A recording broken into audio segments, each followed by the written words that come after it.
Kachiri mu family nga bonna balina buno bulayini bwawo.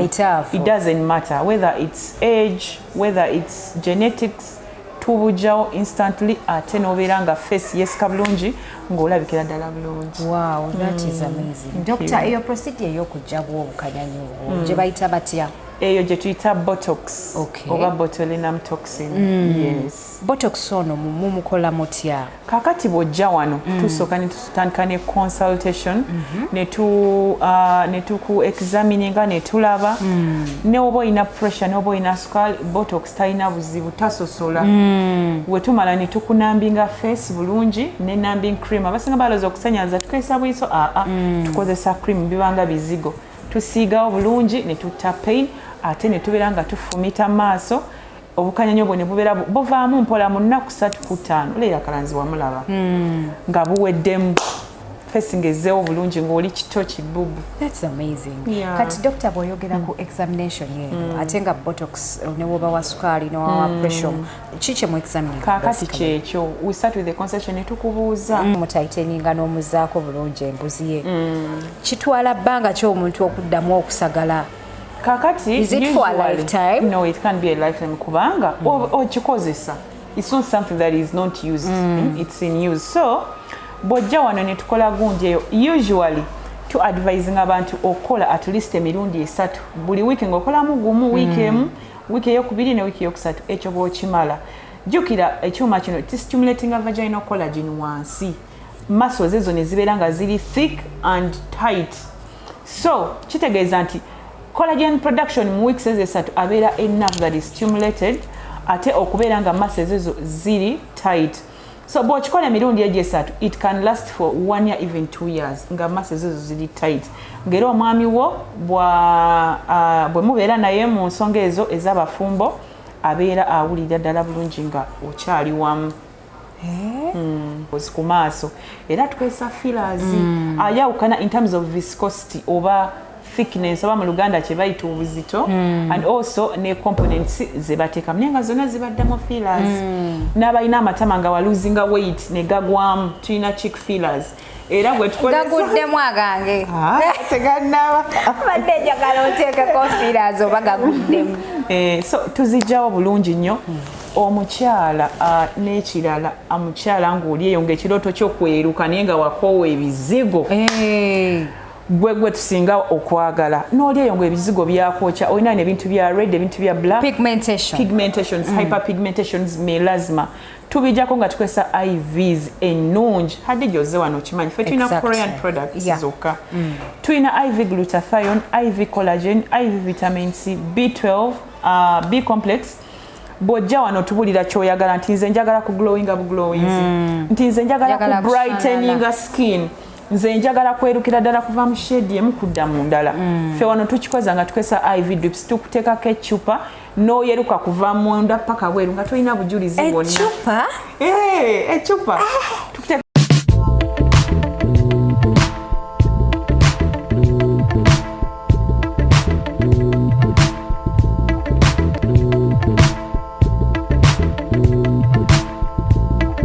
Assalamu alaikum wa rahmatullahi wa barakatuh. Abalungi abatulaba mubadde nga mumbuuza Hadija Dr. Sarah nga abuze simulaba olunaku olwaleero ndi wano kwa Kamwesi Mall level 2 nga wakafuluma mu lift ward otukira ku ddwaliro lya Dr. Sarah. Tukomyewo olunaku olwaleero bannange Dr. alabika bulungi. Thank you. Dr. banaye olabika ssente nze njagala omuntu alabika ssente. Olabika ssente akagoye keeko kaskini keeko accessories we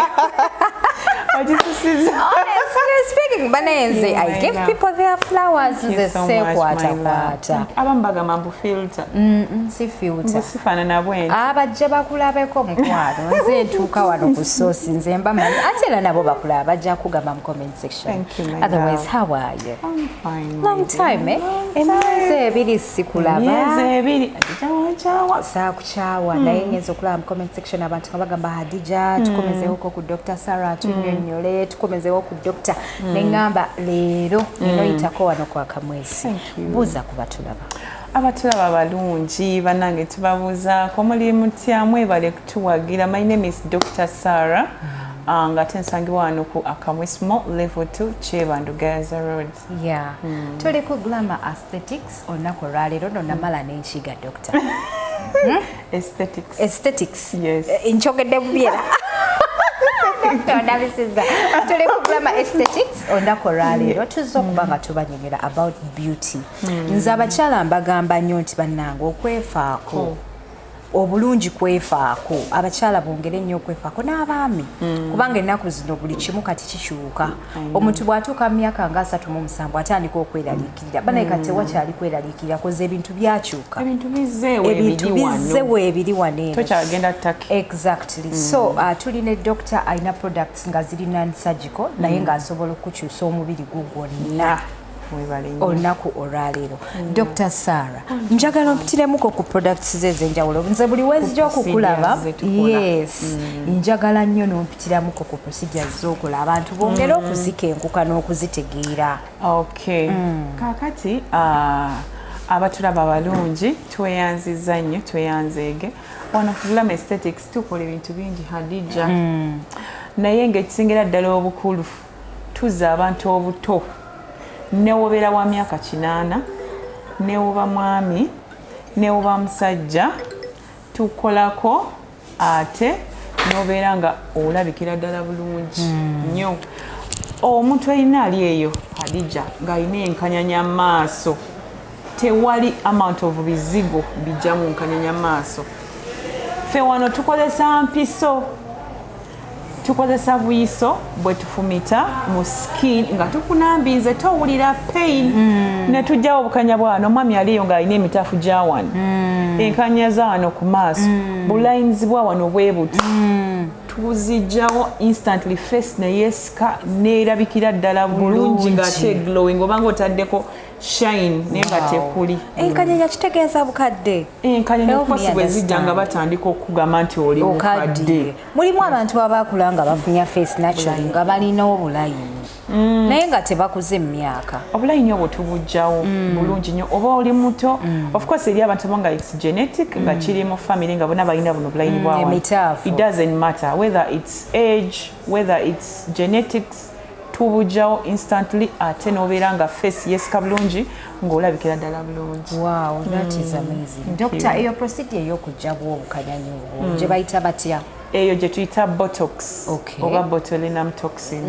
Yes. Botox ono mumukola mutya? Kakati bw'ojja wano tusooka ne tutandika ne consultation ne tuku examininga ne tulaba ne oba olina pressure ne oba olina sukaali, botox talina buzibu, tasosola.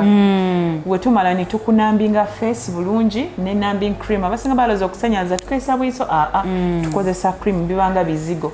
Tusiigawo bulungi ne tutta pain ate ne tubeera nga tufumita maaso. Obukanyanya obwo ne bubeera buvaamu mpola mu nnaku 3 ku 5. Leera Kalanzi wamulaba nga buweddemu face ngezzeewo bulungi ng'oli kito kibubu. That's amazing. Yeah. Kati doctor bw'oyogera ku examination yeeno ate nga botox ne woba wa sukaali ne wa pressure kiki mu examining? Kaakati kyekyo we start with the consultation ne tukubuuza bw'ojja nga pressure eri abnormally high tugeze eri 180 over 110 that's already an emergency, tukiyita hypertensive emergency. Yeah. Era tukuwandiikira eddagala n'oddayo nestabilizinga bulungi n'ojja kubanga naffe tukola ku balamu. Kituufu. Awo n'osooka netupima ku pressure netupima ku sukaali okusinziira ku byotunnyonnyodde nti omutima mpulira gwe ntunuusi zinkuba naye bw'ojja nga tolina buzibu most of the time tukolako. That is amazing. Mbadde ekyo sikimanyi. Kati ono botox akola ku baami n'abakyala? Botox tukola ku baami tukola ne ku bakyala era omwami ali eyo. Oli muyimbi, oli muntu wa bulijjo, oli MP onoonya akalulu naye ng'oyagala olabikira eddala bulungi mu balonzi. Mazima. Oyogedde akantu akatuufu bannyonnyole ba MP bajje be. Ba honorables abali eyo abakyala. Nfuna ba honorables naye bakyala abaami sinnabalaba. Bambi mujje wano ku Akamwesmo tubakoleko ogende osaba akalulu mu balonzi bo ate olabikira ddala bulungi. Nga ne webakuba tiya gas ne weefunyawo oti face. Enkanya tezijja oba shininga bwoti. Okay, so kati botox akozesebwa abaami n'abakyala. Webale nnyo. Okay, so what is your best selling ngo tumaze botox tuyina ddamu fillers wano abalina obulayini bwa wano mugundi obulayini buno bukuleetera okugwamu n'ogwa n'obanga omukadde fesi neeyika webale nnyo oba bunsanyisa okulaba ng'oli yegezaamu nga weegezaamu oyagala kulaba oba oyina nsanyisa okulaba tukuleetewa dokita koleko obwo tubujjamu nga tukozesa damofilas oyo alimu ebika tulina akola ku eyebags omukyala ng'oli ng'olina eyebags oba ng'olina kye tuyita tear trough kitegeeza nga wano waliwo akanya ozimba wano ne wakola akanya eyebags kizimba tear trough kikamu so tulina fillers treating ekintu ekyo ate instant results abalina dark circles ku maaso era tukozesa fillers ayawukana in terms of viscosity oba thickness oba mu Luganda kye bayita obuzito and also ne components ze bateekamu naye nga zonna zibaddemu fillers n'abalina amatama nga waluzinga weight ne gagwamu tulina cheek fillers era gwe gaguddemu agange tegannaba badde njagala oteekeko fillers oba gaguddemu so tuzijjawo bulungi nnyo omukyala n'ekirala omukyala ng'oli eyo ng'ekirooto ky'okweruka naye nga wakoowa ebizigo gwe tusinga okwagala n'oli eyo ng'ebizigo byakwokya olina n'ebintu bya red ebintu bya black pigmentations hyperpigmentations melasma tubijjako nga tukozesa IVs ennungi hadde gy'ozze wano okimanyi fe tulina Korean products zokka tulina IV glutathione IV collagen IV vitamin C B12 B complex bw'ojja wano tubulira ky'oyagala nti nze njagala ku glowinga buglowings nti nze njagala ku brighteninga skin nze njagala kwerukira ddala kuva mu shade emu kudda mu ndala ffe wano tukikoza nga tukozesa IV drips tukuteekako eccupa n'oyeruka kuva munda paka bweru nga tolina bujulizi bwonna eccupa tukuteekako drip n'oyeruka ng'ova munda ng'odda ebweru kwegamba n'obanga tewali mbu ate wano obugalo obukonye ate ebyo wano tebibeerawo kati ekitegeeza eyo eyerukiza ddala paka wali eri ku mutaka munnabunya kituufu wenna oyeruka kuva munda bweru buli wamu wonna ku mubiri weeruka bannaye dokita abantu obakozeeko services etegeredde ebintu bingi wano basiima so bwe tuva ku bakyala ne tudda ku bakyala tulina kye tuyita oshots oba V-tightening tulina ebyuma bye tukola omukyala ng'oli eyo omwami omusuubira festive season eno ng'oyagala gye nga oli bulungi tulina ekyuma ekikikola noddawo bulungi nga bebi embuzi eru Adija ogizaako oli musanyufu naye maama omukyala nga tulina feelings jukira ba tulina feelings kitegeeza ne wansi tewajja kuba lubricated that's the best word I can use so tuzaawo bulungi obusimu bw'omubiri obwafa tukujjako omusaayi ne tuguteeka mu kyuma ne tugusengejja ne tukusanyalaza wansi ne tukuba wansi kye tuyita oshots ne stimulating feelings omukyala nga tulina bwagazi everything is medical Doctor, services zo zintwala mubire n'enkomawo wansi ye mukwano omuntu ne muzaamu obwagazi bulungi nnyo nga mubukuba eri wansi instantly yes what naye ndoza birayika ebyo byetaaga bafumbo doctor we bakwatako toyinza ofiirawo tekali so effective kali very effective n'abatali bafumbo tubakolako kubanga why not ogaba essanyu ly'okunsi tetujajinga abantu bozze bwe tukwatako That is very amazing. So kati abakyala abaagala okuzaako gooti bagizaako wano nga bakozesa tukozesa a V-tightening machine abo bwagazi tuwala oshots bayoka oshot obwagazi obwo butwala bbanga kinga bukyali mubiri roughly 6 months wangi to 1 year ng'oli musanyufu ze dokita ajagala asanyuke bwejjeezo omukaaga siira buzibu binkole dokita binkole nze tugenda bikola ddi jala kuba era tujja kujja wano tuwa bujulizi dokita nze njogera mbukyabadde ekintu ekinkoledde mwegaana nkyogera nze nanyumiza abantu emboozi yange omulundi gwe nasooka okugenda mu massage tewajumbira dokita nze nyumya nja kunyumiza abantu nja banyumiza next year I'll try.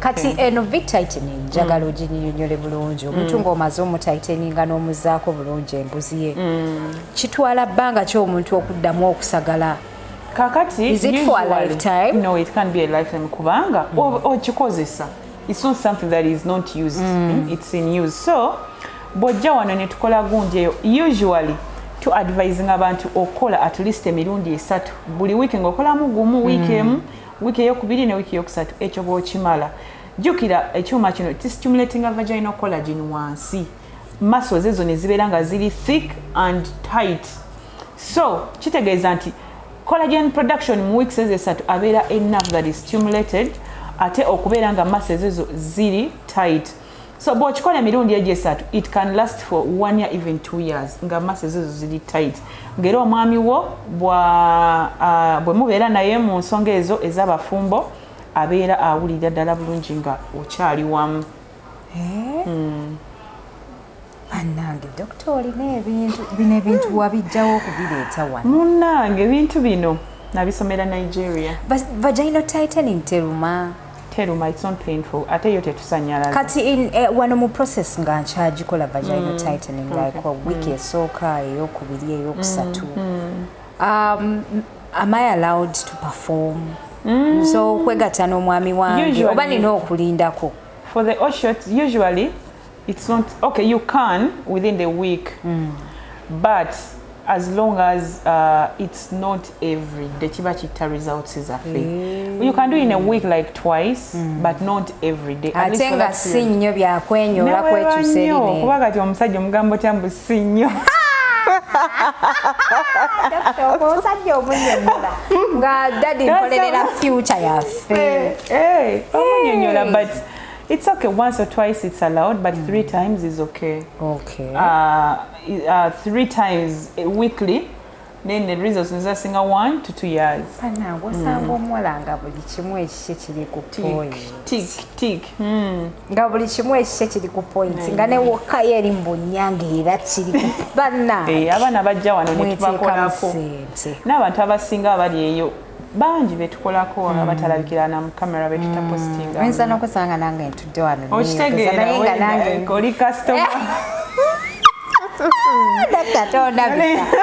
Nange tugende ku product endala Dr. gye mukola wano eno IVs ezo zetwogeddeko ezeerusa abantu ne banyirira ne kati bwemba muddugavu IV nze tenkolako ekolako bulungi nnyo n'obeera ng'oglitteringa bwoti ng'onyirira ng'olabika naye nga seeruse nesigala mu kala yange that is super amazing kati facelifting yetya facelifting eyo tugikola mu bakyala abali myaka 40 years n'okwambuka tusitula face ne tugiwa position empya bino byonna ebiba byefunyiza wansi ne bivaamu nebeera nga yeereze bulungi process eyo teruma tukusanyalaza teruma mukozesa buyiso mukozesa tukozesa buyiso beera threads ezo zibeera mu buyiso obuyiso buyingira munda ne buintroducinga threads ezo munda ne busika face kati ezewuzi mpulira nti omuntu bwe bamuteekamu ewuzi ate oddayo ne bazijjamu the body absorbs them omubiri absorbinga and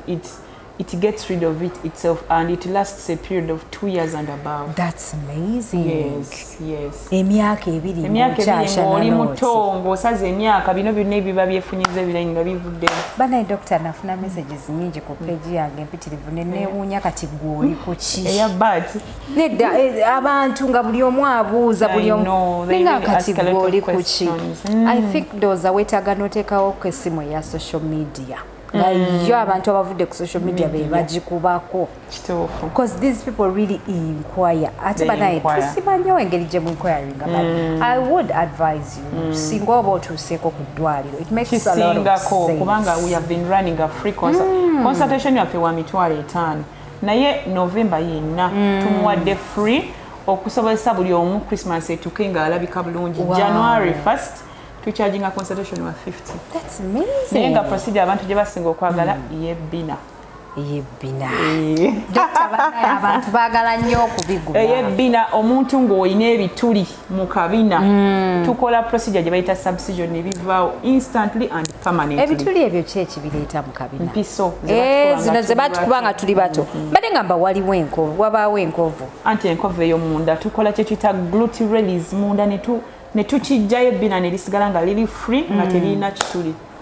Era nange nabikola nalabye abantu nga nzina ka video ne bagamba nze mbirina ebinya bambi sikyabirina nabikola tubijjamu instantly n'abaagala okwongerako ku size nga tolina bituli naye nga you want that bootylicious butt bouncy butt. Enjawulo ya filler ne surgery, fillers are one natural results until your butt remains bouncy and natural. Ate kitali ku gundi eri sagala jogerako ku surgical procedure yes. Kubanga n'abantu abakoze surgeries fati yonafa era bajjano ne tubakolako ne tubatekamu fillers oyo. Fati afa. Kyonvola abagamba nti botox awunya. Bwafa kati ebbina liba liwunya. Teriwunya. Si kituufu ekyo, that's a myth. Wabaffe batukiisa okuteekamu ebbina. That's a myth. Bwafa ebbina litandika ogunya. Bw'oyita ku bantu ng'ebbina liwunya. Si kituufu. Kakati ensonga nyingi nnyo lwaki fati afa abamu they are chronic smokers. Abalala batuula nga period gye tubawa 6 weeks to 2 months nga terina gwako abamu bakola fun mbwe ebbina lyatudde nga bisi it's a fun but mulimuko fact mukyo abalala blood supply nga tetuuka eno wansi so there are so many reasons naye bwe kiba nga kibaddewo because waliwo ne science nga cannot explain why the fat dies nga ne wobikola byonna it dies. So what happens? Ojja wano ne tukola fillers oyo we fill up that place ne tukuwa that volume and that shape gye wali oyagala mu surgical BBL. Yes. Ng'ate tebakulongoosezza. Todayo under the knife. Fe tukikola wano n'osigala ng'olabikira ddala bulungi nga shape gye wali oyagala evuddeyo bulungi. That's super amazing. Banaye doctor. Nze mbadde simanyi nti no fat yafa kati bw'oba mala okukola surgery you have not to sit for some time. Like 6 weeks to 2 months. Banaye abantu nga bagoyinga anda ebintu. To look good. To look good. Osanga omuwala yenna nga lookinga good nga tomanyi byayiseemu. Abantu beteekamu ssente nnyo. So kati akabina ako bwe kabanga akakendedde nga fat alinga ggwamu ye gwa fixinga fat. I fix that yeah tolaba ofixinga abatalinamu BBL kati olwo abalina okitegeera abalina nkoze gundi nyingi nnyo nkoze ebat mungi ku page yange ate sitekayo nti ayi photoshop video zange zonna ziraga kyo nga mwendi nga nkola abalungi abatulaba tuline Dr. Sarah olunaku olwaleero wano ku Glamour Aesthetics wano kwa Kamwesi Mall level 2 olufuluma bwoti mu lift eddwaliro lyotuukirako jangu weekoleko jangu weetereze abakaddiye ng'owulira tokyalina confidence aboostinga confidence yo. Yes njagala ompulire ku anti-aging facials zino abantu balowooza nti omuntu okukola facials olina okuba obanga okaddiye ennyo ng'emyaka gikugenzeko olw'okuba bawulirawo akagambo anti-aging tunnyonnyole kakati facials ezo siza tukola anti-aging facials naye sizooka ze tukola ate abantu abasinga temanyi tukola facials bannange tukola facials ennungi neo tighteninga face nebeera ng'eyakayakana bweti festive season jangu tukoleka facial nga tonagenda Christmas tuyina ebyuma hydrofacial machines ebimu wabirabako eyo mudadija tuyina ebyuma ebirungi hydrofacial nayo omukola. Yes, I do hydrofacials. That's amazing. Tuyina ebyuma ebirungi tuyina products ennungi ne oba oyina embalabe zino ezaakwata bweziti tukola facials in 1 week ziba zitandise okukala. Yes. That's amazing. Yes, so we do very very good facials. Ya mujje mubeere ng'ate mukola facials ezo n'abakyala okwedetoxinga omubiri okugyamu ebikyafu body detox tuyina drip gye tukuteekako buli kikyafu kyonna mu skin ne kibeera ate nga kivaamu abano mbunkozesa ebizigo tebikola IVs tezikola have you ever detoxed yourself? No. When did you last detox? So abantu balowooza detox kwe kunywa obukerenda n'oyitawo muto. No, this one flushes out all the toxins from your body n'obifuka n'obifulumya omubiri gwonna, you sweat them out, you urinate them out, and then the body is clean. Wow, yeah. That's amazing. Banai doctor, you're doing a great job. Yeah, thank you. So anti-aging facials, abantu bazitanira omuntu okola facial alina kutandikira ku myaka emeka? Oba tekiriiko myaka? Omuntu yenna asobola okukola facials. Okay. Any person tekirina myaka. Yeah. Doctor, abantu ekizibu kirala kye bangambye mu comment section actually before nga sinaba kwerabira the stretch marks. Abakyala nga azadde abaana takyalina confidence okweyambula kufuuka kuzibu. Okitegeera mulina stretch mark removal services wano. Kaakati abatulaba balungi stretch marks tumuggyako nga tukola ki? Nze situndha bizigo nabagambye products z'olabye wano dija to maintain your results. Naye sizibu nnyo kuwa gundi products ezo nga tukola microneedling. Tulina akuuma ke tukozesa tukuggyako omusaayi ne tugusengejja ne tukozesa your own blood to fade away your stretch mark sessions 3 oba tokyalinako mugabano. Wow. Nga gwako ddala bulungi nnyo. Obeera ng'omuntu atazaalangako. Yeah, obeera ng'omuntu atazaalangako nga your skin is very very clear. Okay. Yeah. Bannange, that is super amazing. Doctor, one more procedure before we go. One more procedure gye tukola. Abalina obusundo. Skin tags. Tulina ekyuma kirina wano. Kirabika kiri wano. Tubujjako instantly. Buno obuntu bwa black instantly. Tubujjako instantly tukunambinga your skin. So we remove those skin tags instantly. Era tebudda kubanga tulina treatment gye tukola nga tebukomawo. Yes, obusundo bujja lwa nsonga nyingi nnyo. Sijja zigenda abamu genetics, abalala aging, but we remove them instantly and your skin goes back the way it was. Doctor, abantu bansabye every week obeere ng'ojja obayongera okubasomesa ku beauty, bongera okutegeera n'okwongera okumanya. Okay. Yeah, how to take care of themselves. Yeah, for sure. Yeah. Abantu babaga nti nina abaana banandi mukazi mukulu. Saabagambye begambire nagambye nga doctor nze bwe naayogera abantu bayinza ogamuwaana buwaanyi. Nina abaana bana Hadija. I'm a mother of 4 cesarean scars. Yes, I'm a married woman with 4 babies. What? Yes. Doctor banaye nkwegomba kuliko nkyegomba. Thank you, my dear. Okuva ku bwongo obwo. Thank you. I'm so grateful. Yeah.